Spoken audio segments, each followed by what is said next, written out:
The beast's jagged mandibles snapped shut on empty air where the young ensign had been a fraction of a second prior. Bone-plated mass collided with soft Terran flesh, but the human didn't break. He pivoted, turning the creature's own 1,000-pound momentum into a sickening crunch. How was he still standing?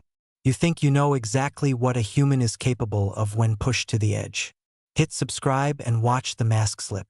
The ceremonial spiced wine in Kale's crystal goblet had tasted bitter 3 weeks earlier, during the suffocating, glittering pageantry of the Sunspire Alliance ceremony. Commander Kale had watched the Terran from the sweeping archways of the balcony. The Sunspire's crystalline ceiling fractured the light of 3 suns, casting sharp, blinding geometric patterns across the polished floor. Kalen Vance, the political groom, stood directly in the glare. Ethelgardian nobles circled him, their iridescent scales clicking softly as they shifted their weight. Their multi-toned voices dripped with aristocratic venom. They mocked his blunt teeth, his lack of dermal plating, the pathetic short lifespan of his kind. Kale's primary hearts had thrummed a heavy, rhythmic warning against his ribs. He waited for the human's pulse to spike. He watched for the microtremors in Kalen's jaw, a flush of blood to the thin skin of his neck, any sign that the prey recognized it was surrounded. But Kalen offered only a mild, vacant smile. His shoulders remained sloped, practically slouching.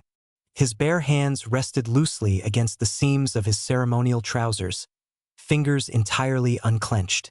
To Kale's veteran, combat-trained eyes, it read as complete submission.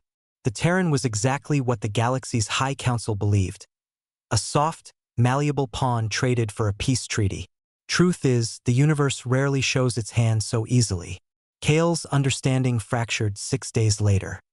The commander had been walking a standard late-night security patrol through the damp, subterranean levels of the spire. The air down there always smelled of heated coolant and old sweat. As he passed the isolation gymnasium, a terrifying, rhythmic sound made his sensory nodes flare. Thud, crack, hiss. Kale slowed his heavy boots. He stepped into the shadows and peered through the frosted observation glass. Inside the dimly lit chamber, Kalen was entirely alone.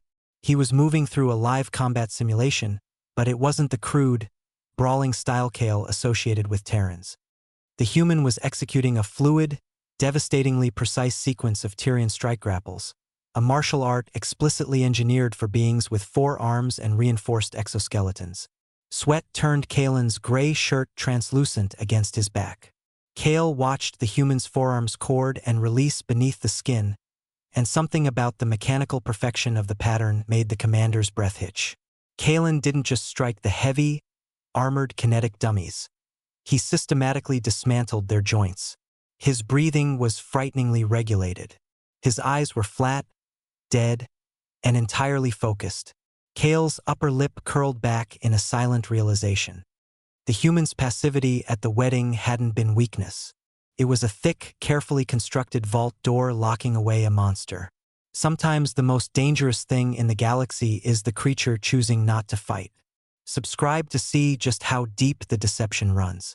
That quiet, creeping unease settled deep in Kale's chest, refusing to leave even weeks later during the diplomatic hunting expedition on the moon of Othries. The atmosphere out there was punishing. The air tasted of metallic dust, and the biting wind threatened to freeze the fluid in Kale's secondary lungs. The royal hunting party crunched aggressively over the jagged, icy ridges. Prince Zarin led the formation with his usual loud, arrogant stride, discharging his energy rifle at shadows. Kale kept his thermal sensors strictly locked on Kalen. The human trudged silently near the rear, keeping close to a young Terran communications officer named Ensign Brody. Before they had boarded the transport for this frozen rock, Kale had accompanied Kalen into Princess Xylia's private chambers for a final security sweep. He clearly remembered the way the human's dark eyes had lingered on the ancestral sunblade mounted on the princess's wall display. It was a heavy, brutal weapon, all ceremonial gold and edge-hardened plasma. Kalen had studied it quietly, his gaze tracing the hilt, not like a foreign diplomat admiring alien art, but like a veteran soldier memorizing a tool's weight and balance. The memory was violently shattered by a shriek that rattled the ice beneath Kale's boots. An Othrisian ravager, a six-legged mass of raw muscle, gray fur, and serrated bone, burst from a concealed snowdrift. It completely bypassed the loud, heavily armored royal vanguard. Possessed a predator's instinct. It wanted the softest, weakest targets on the field. It wanted the Terrans. The beast broke formation entirely, hurtling directly toward Ensign Brody, its massive claws tearing the frozen ground into shrapnel. Prince Zarin laughed a harsh, grating sound, stepping safely back to watch the slaughter unfold. Kale reached frantically for his heavy sidearm, but the cold had stiffened his joints. He was too far away. He was too slow. The snow exploded in a flurry of white and gray. The Ravager's jaws snapped on empty air. Kalen didn't just survive the collision. He weaponized it. Slipping beneath the creature's guard, he stepped directly into its center of gravity. He drove his knee into its exposed underbelly while guiding the beast's own forward-thrusting bone spur up and through its throat. The creature collapsed, 1,000 pounds of dead weight hitting the ice with a wet thud. Prince Zarin, humiliated by his own retreat, drew his plasma whip. His facial ridges flushed with purple rage as he advanced on the trembling Ensign Brody. Kalen intercepted the prince. He didn't strike. He simply reached out and caught Zarin's wrist. The human's grip locked the heavy alien muscle entirely in place. Zarin looked into Kalen's eyes and stopped breathing. Kale saw it too. There was no anger in the Terran's face, only the cold, mathematical calculation of how many seconds it would take to snap the royal's neck. Zarin slowly lowered his weapon. The beast on the ice was only the beginning.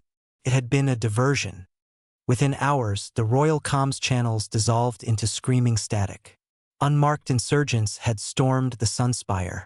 Kale, bleeding heavily from a grazing plasma burn to his flank, staggered into the royal wing just in time to see Kalen pushing Princess Xylia into the heavy, reinforced durasteel vault.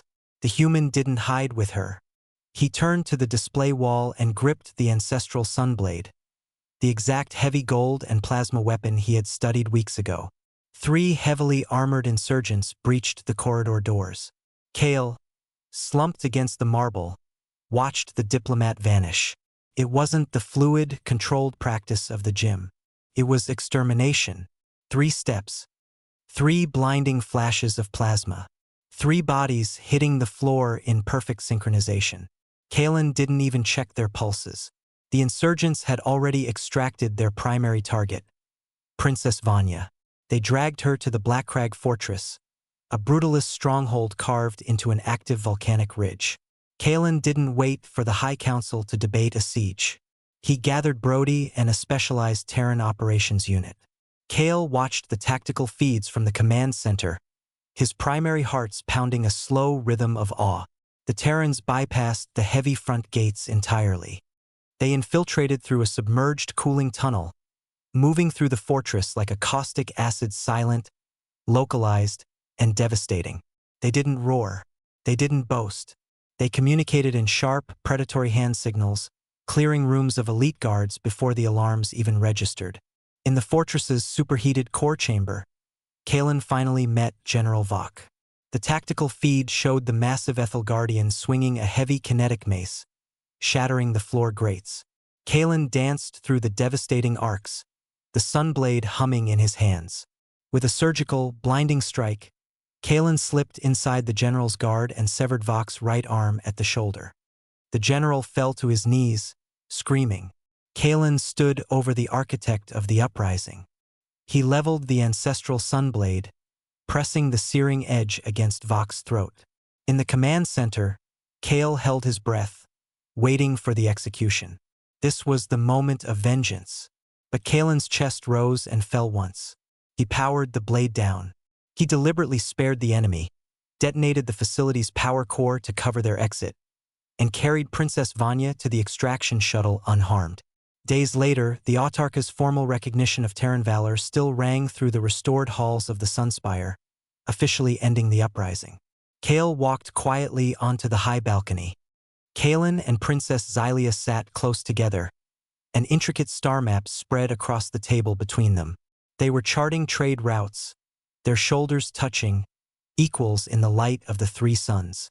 Behind them, mounted flawlessly back on the wall, rested the ancestral sunblade. It was no longer a decorative piece of alien art, nor an instrument of brutal extermination. It was the quiet anchor of a new era, resting in the absolute stillness of a peace that had been fiercely earned. The ancestral sunblade. It first appears when Kalen pulls it from Xylia's wall display to lethally dispatch 3 palace insurgents in close combat to ensure her survival. It appears again at the climax when Kalen holds the exact same blade to General Vox's throat, but deliberately chooses to spare his enemy's life to preserve the peace treaty. What kind of strength does it take to sheathe a blade when the whole universe expects you to swing it? Subscribe and join us tomorrow for another journey into the unknown.